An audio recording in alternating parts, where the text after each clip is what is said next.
Hello friends, welcome to cooking+rangoli channel. இப்போ இன்னைக்கு நாம தக்காளி தொக்கு எப்படி செய்யறது பார்க்கலாம். அதுக்கு முன்னாடி இந்த வீடியோவை சப்ஸ்கிரைப் பண்ணலாம், சப்ஸ்கிரைப் பண்ணிக்கோங்க. அப்பதான் நான் போடுற வீடியோலாம் உங்களுக்கு உடனுக்குடன் வரும். அப்படியே பக்கத்தில் இருக்கிற பெல் பட்டனையும் ப்ரெஸ் பண்ணிக்கோங்க. நான் தக்காளி தொக்குக்கு 1/2 கிலோ தக்காளி எடுத்திருக்கேன். ஒரு 25 பல் பூண்டு எடுத்திருக்கேன். பூண்டு உங்களுக்கு பெருசாக இருந்தால் பொடிசாக கட் பண்ணிக்கோங்க. ஒரு 50 கிராம் கப்பில் 1 கப் அளவுக்கு இருக்கலாம்.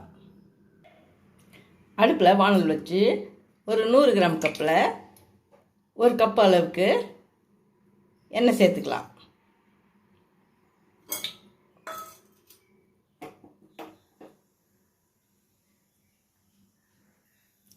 எண்ணெய் காஞ்சதும் பூண்டு தோல் உரித்து வச்சுருக்கோம் இல்லைங்களா, அது போட்டு வதக்கணும். அது வதங்கின உடனே கட் பண்ணி வச்சுருக்க தக்காளி எடுத்து இதில் சேர்க்கணும்.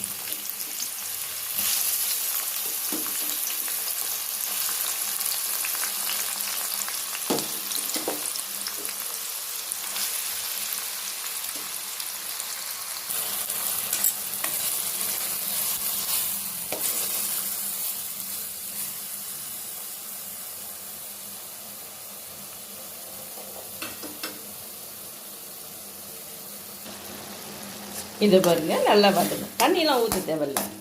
அதில் இருக்க தண்ணியே வதங்க தண்ணி விடும். இதில் சின்ன ஸ்பூனில் 1 ஸ்பூன் டாட்டா சால்ட்டு சேர்க்கணும். சேர்த்து வதக்கணும்.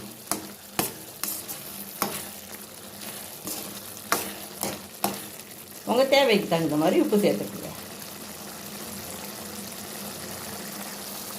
இந்த அளவு வதங்கும்போது 1 ஸ்பூன் தனி மிளகாய் தூள் சேர்த்துக்கலாம். போட்டு வதக்கணும்.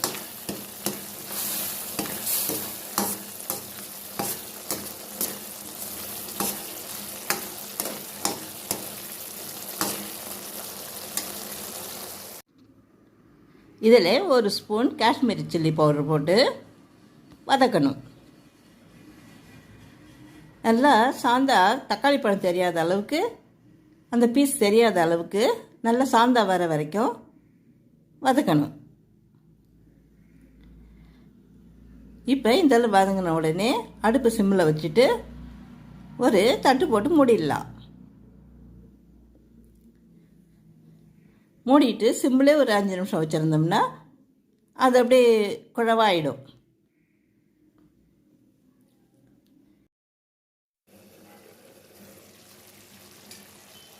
இதை பாருங்க, ஒரு 10 நிமிஷம் இருந்தால் இது மாதிரி இருக்கும்.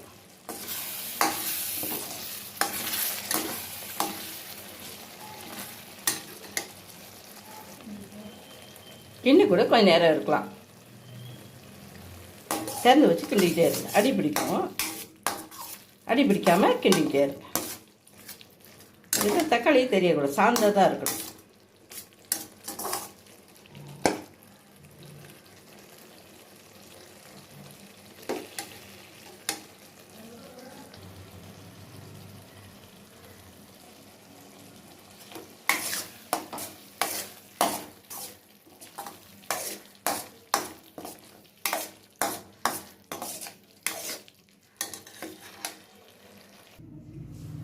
இதை பாருங்க, தக்காளி தொக்கு செய்தாச்சு.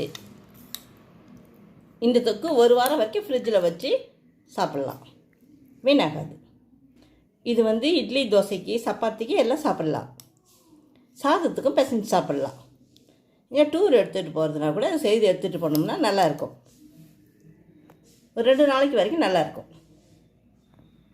நீங்களும் இது மாதிரி செய்து சாப்பிட்டு பாருங்கள். உங்களுக்கு இந்த வீடியோ பிடிச்சிருந்தால் இந்த வீடியோ லைக் பண்ணுங்கள், ஷேர் பண்ணுங்கள், சப்ஸ்கிரைப் பண்ணுங்கள், கமெண்ட் பண்ணுங்கள் எப்படி இருக்குன்னு செய்து சாப்பிட்டு பார்த்து. தேங்க்யூ ஃபார் வாட்சிங்.